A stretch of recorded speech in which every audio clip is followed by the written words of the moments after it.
수칙이 있는데요. 네. 어떤 것들이 있는지 한번 보시겠습니다. 네, 여러 가지가 이제 나왔는데요. 먼저 급격한 그 기온의 변화를 좀 막는 것이 필요합니다. 그래서 찬물로 샤워를 하게 되면 어떻게 되죠? 바깥에 막 더웠는데 찬물로 샤워하게 되면요. 어떻게 되죠? 갑자기 늘어난 혈관이 갑자기 수축이 되면서 혈압이 올라가게 됩니다. 근데 많이들 저렇게 하시잖아요. 특히 이제 사우나 가서 맞아요. 이제 뜨거운 데 들어갔다가 좋다 하면서 차가운 데로 바로 들어가고. 그게 냉탕 피부에 왔다 좋다고 해서 저는 또 네, 하는데요. 그런데 그게 이제 혈관은 굉장히 안 좋은 것이죠. 혈관이 늘어났다가 갑자기 줄어들게 되면 혈압이 올라갑니다. 뜨거운 곳에 있다가 또 에어컨 바람을 가서 직접 쐬는 것도 비슷한 맥락이고요. 그래서 이제 뜨거운 목욕 같은 경우를 오래 하는 경우에도 이 심장에 굉장히 부담을 주는 것으로 돼 있습니다. 그래서 결국 중요한 거는 제가 원인이 물이 부족해서라고 말씀드렸기 때문에 수분을 충분히 섭취하셔가지고 몸속에 이 순환 혈액량을 좀 늘려주는 것이 굉장히 좀 도움이 됩니다. 네. 그리고 중요한 게 이 어르신들이 증상이 생겼을 때 바로 병원에 가시는 게 중요한데요.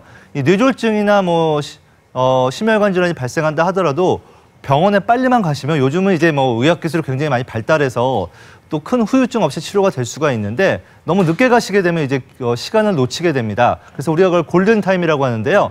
뇌졸중 같은 경우는 증상이 발생한 지 3시간 이내에 좀 가셔야 되고 그리고 심혈관 질환 같은 거 6시간 이내에 가셔야 되는데 이제 뇌졸중 같은 경우에는 특징적으로 이제 말이 잘 안 나온다든지 한쪽 손발이 약간 마비 증상이 있다든지 이런 증상이 생길 수가 있습니다. 이런 증상이 생겼을 때 빨리 병원에 가시는 게 굉장히 중요하고 또 가슴 통증이 한 10분 이상 지속될 경우에는 그때도 바로 응급실로 가시는 게 여러분의 좀 또 어르신들의 건강을 지키는 길이 되겠습니다. 네.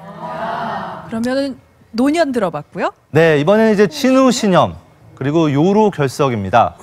이게 좀 요로결석은 좀 많이 들어보셨을 텐데 신우신염은 좀 잘 못 들어보신 분들이 좀 있을 것 같아요. 신우신염 같은 경우에는 신장의 신우란 부분인데 거기 염증이 생기는 겁니다. 이 염증이 생기는 건데 주로 여성들에게 많이 생깁니다.